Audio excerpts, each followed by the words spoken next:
Telah diceritakan sebelumnya pada part 1 bahwa perahu pinisi yang merupakan bagian dari armada Karaeng Galaisong yang membawa barang dagangan dan bingkisan dari Raja Goa untuk Daeng Mangale telah memberikan perlawanan berat dan membuat pasukan gabungan Perancis dan Kerajaan Siam kewalahan dalam perang di Bangkok.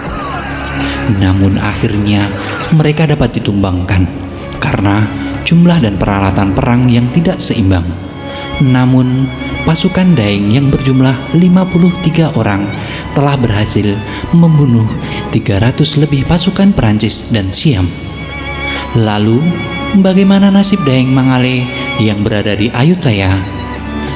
Sebelum menggali lebih jauh cerita ini, kami mengajak Anda untuk mengembangkan channel ini dengan subscribe, like, dan share agar bersama-sama kita mengupas jauh cerita-cerita Nusantara untuk memperkaya diri kita dalam mengenal siapa diri kita. Yuk kita buka lembar pertama.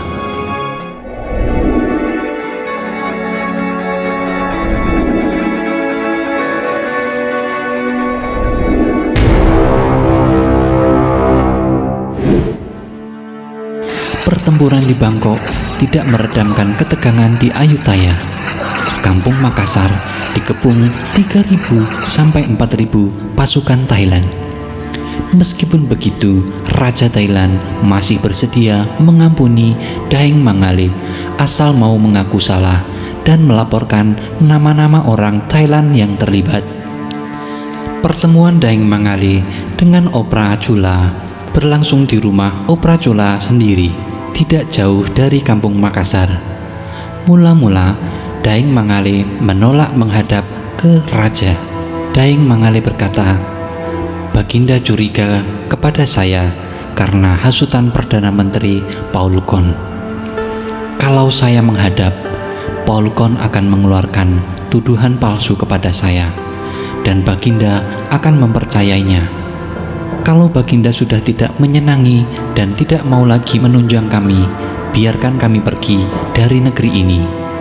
Dan kalau Baginda sudah bertekad menghancurkan kami, biarkan kami menunggu nasib di rumah, dan kami akan memperlihatkan kepada semua orang bahwa kami adalah jantan Makassar, bukan perempuan Thai," kata Daeng Mangale. Opra Chula terus membujuk. Pada tanggal 20 September, Daeng Mangale dengan rombongan sekitar 30 orang muncul di depan istana. Semuanya bersenjatakan keris dan tombak. Di pintu gerbang, Daeng Mangale mengirim pesan untuk menghadap, meminta ampun, dan berjanji akan tetap bersikap damai. Sebagai jawaban, Raja Narai akan menerima dengan syarat Daeng Mangale dan rombongannya harus meletakkan senjata sebelum menghadap. Daeng Mangale menolak keras. Daeng Mangale berkata, "Saya tidak akan tunduk kalau syaratnya menerima penghinaan yang demikian. Saya ini ibarat pohon kayu yang terancam badai. Andaikan angin datang, saya akan tahan. Kalaupun akhirnya saya roboh, akan saya hancurkan pula pohon-pohon kecil di sekitar saya. Kalau tidak diperbolehkan menghadap dengan bersenjata, biarkan kami pulang. Kalau Baginda mau berurusan dengan saya, biar Baginda sendiri yang menemui saya. Dan Baginda tahu di mana tempat tinggal saya," kata Daeng Mangale. Sudah jelas orang Makassar tidak mau tunduk. Bagi Raja Narai tidak ada jalan selain kekerasan. Malam itu juga pasukan Thailand yang cukup banyak ditempatkan di sekitar kampung Makassar.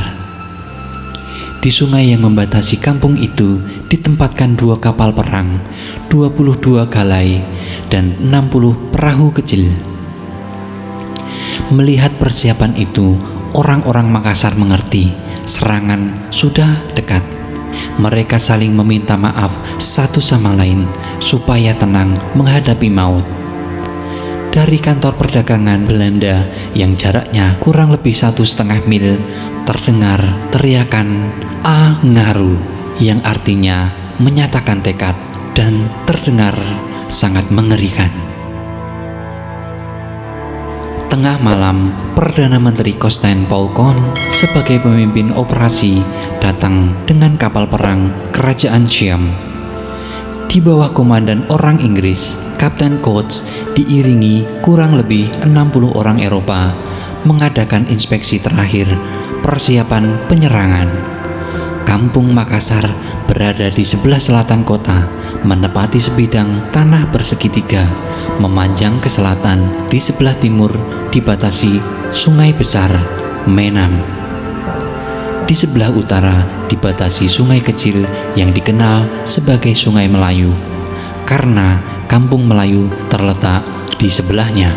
Dan di sebelah barat daya terdapat sebuah rawa yang memanjang dari Sungai Menam, kurang dari 10 depa dari Sungai Melayu. Dengan demikian, kawasan ini hampir merupakan pulau. Perkampungan di situ tidak terlalu padat, masih banyak padang terbuka, kebun, dan rumpun bambu. Rencana operasi Perdana Menteri Constant Paul Kohn adalah 1.500 pasukan ditempatkan sepanjang Sungai Menam di sebelah Kampung Makassar, 1.000 orang lagi di sebelah utara Sungai Melayu di bawah pimpinan Opracula.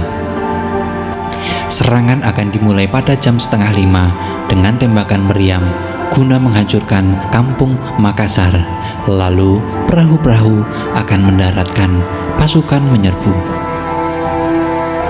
Okluang Mahamantri, komandan pengawal pribadi Paul Kohn, menempatkan 1.000 laskar di belakang rawa di barat daya dan menutup jalan antara rawa dan Sungai Melayu dengan pagar bambu untuk mencegat orang-orang Makassar lolos.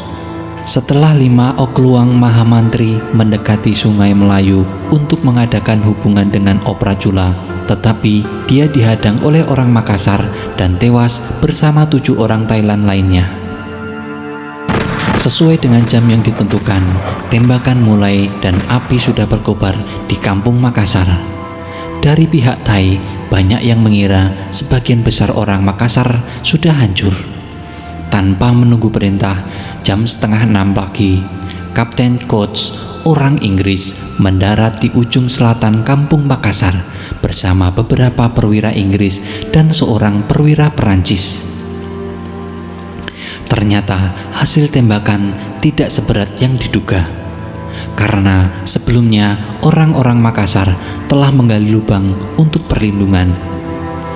Begitu Kapten Coates dan kawannya mendarat, mereka diserang oleh orang Makassar. Seorang Inggris bernama Avley tewas seketika. Yang lain berlari kembali ke perahu.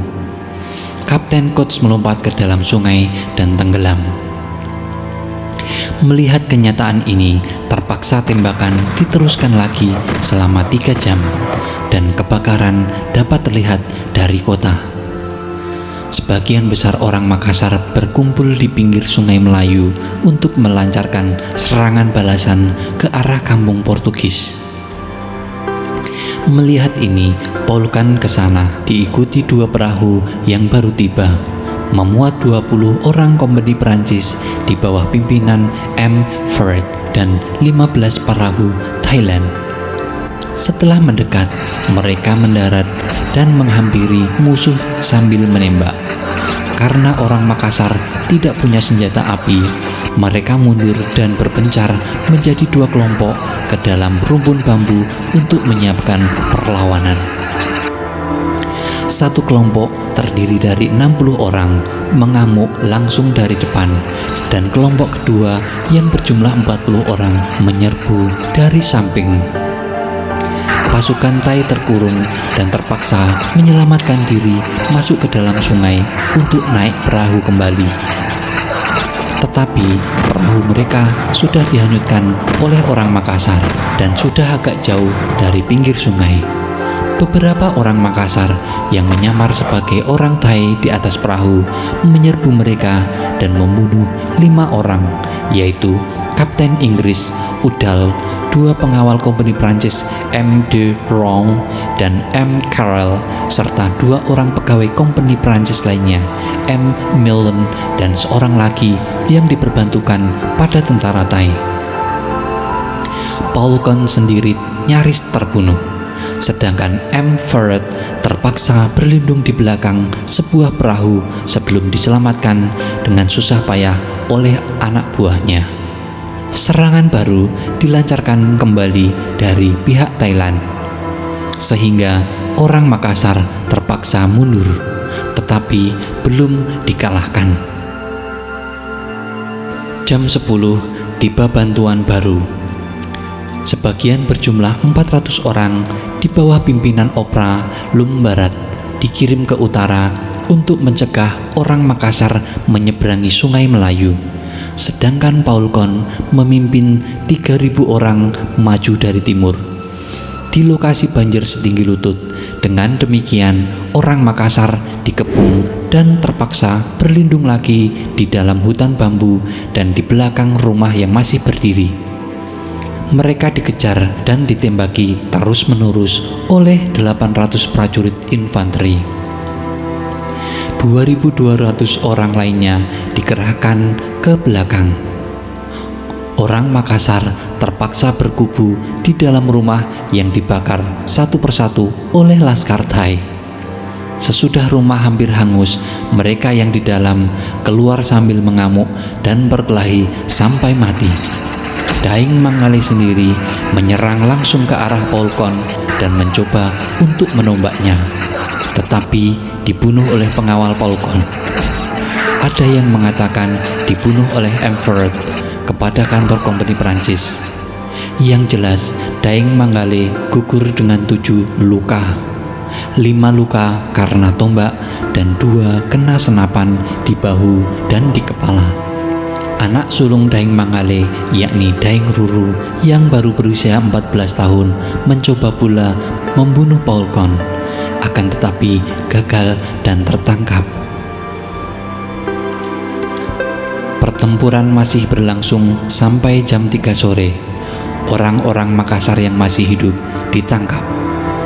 Mayat orang-orang Makassar yang sempat dihitung berjumlah 42 orang yang hanyut di sungai tidak dapat dihitung. Perempuan dan anak-anak kecil yang menjadi korban entah terbakar di dalam rumah mereka, entah juga karena terbunuh oleh kepala keluarganya sendiri supaya tidak jatuh ke tangan musuh. Sedang yang tertangkap sebanyak 55 orang, termasuk 22 orang yang berkubu di dalam masjid. Semuanya luka-luka.